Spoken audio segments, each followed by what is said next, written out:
Bonjour, je m'appelle Alexis Ferrier et je suis auteur-illustrateur. Je suis passé donc de maquettiste à illustrateur et puis ensuite j'ai écrit mes propres textes.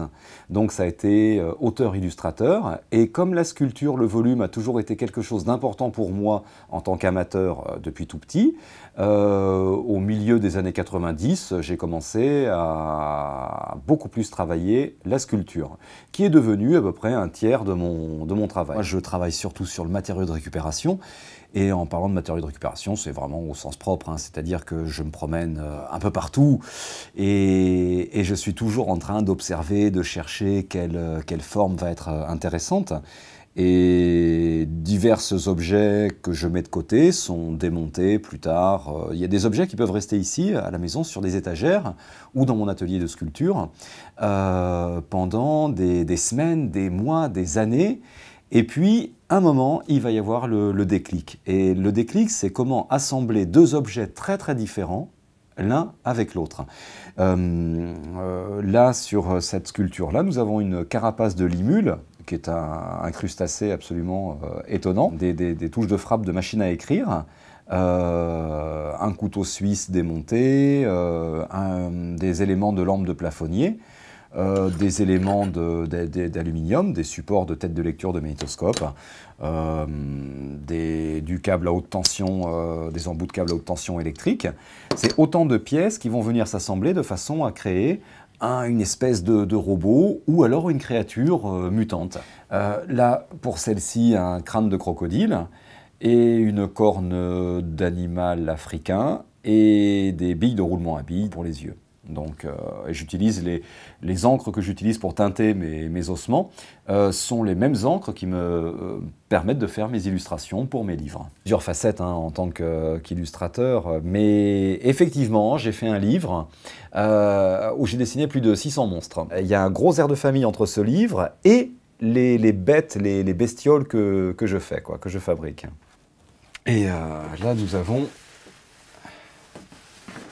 un dessin qui est tiré d'un de mes derniers livres, hein, qui est justement un livre quasiment sans texte. C'est le lecteur qui doit faire sa propre histoire, hein, puisque c'est l'histoire d'une maison hantée, et le but c'est de finir la lecture vivant, de sortir vivant de cet univers de monstres. Voilà, avec des pages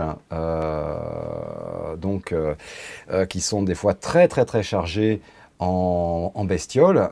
Donc certaines planches m'ont demandé 150 heures de travail. Mais généralement, pour un album, moi, il me faut entre 3 semaines et 2-3 mois de travail. À la maison, on a toujours du monde, hein.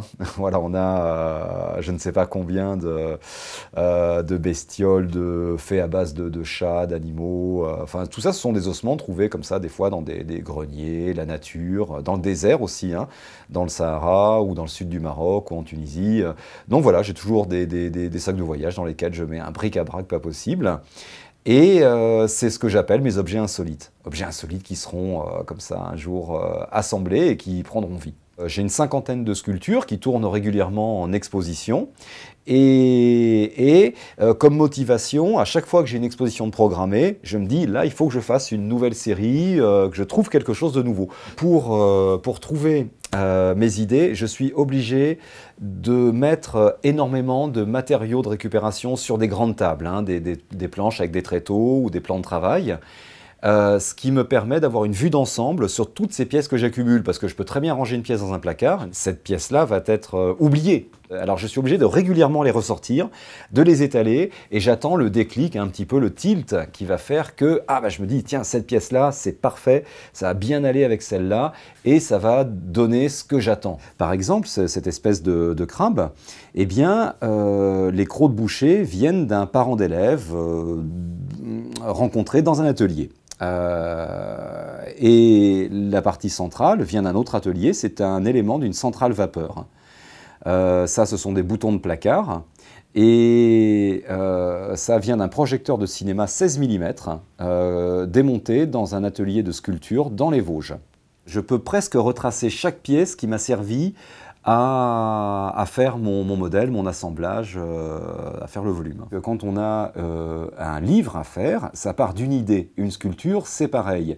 Pour moi, une sculpture, je ne travaille jamais complètement dans l'abstrait, puisque en plus des formes, il faut que je raconte une histoire par une sculpture. C'est pour ça que je fais beaucoup de créatures vivantes, qu'elles soient biomécaniques, totalement bio ou complètement mécaniques. Il faut que les gens, que le public, quand il la regarde, essaye de la mettre dans sa propre histoire, dans son histoire. Donc moi, j'aime bien raconter des histoires au niveau des livres, mais il faut qu'une sculpture raconte quelque chose aussi, embarque le public dans l'imaginaire. C'est pas tout le temps évident quand je travaille pour les tout petits, hein, les enfants de maternelle, et de faire le lien entre les dessins que je fais pour les maternelles, hein, les enfants de 3 ans, et mes sculptures de monstres, quoi. Alors voilà une illustration réalisée, effectuée avec un marqueur, voilà, de type tout à fait courant, à la pointe biseautée. Donc, je prends ensuite une photo de ce dessin avec un appareil numérique, hein, et ensuite je nettoie entre guillemets la photo avec un logiciel de retouche d'image et je passe ensuite la couleur, quoi. Voilà le résultat après la mise en couleur. Et là, c'est pour un album qui concerne les enfants à partir... Alors, au début, je pensais les 3 ans, puis je me suis aperçu qu'avec les amis qui avaient des enfants jeunes, ça accrochait beaucoup. Hein. 18 mois, ça marche déjà très fort. Pour mon travail, je ne pourrais pas rester uniquement sur la planche à dessin ou dans mon atelier de sculpture. C'est pas possible. J'ai besoin de contact, j'ai besoin d'aller vers les gens et de transmettre un petit peu ce que moi j'ai, enfin mes passions, quoi, hein, voilà, qui sont l'écriture, l'illustration et la sculpture.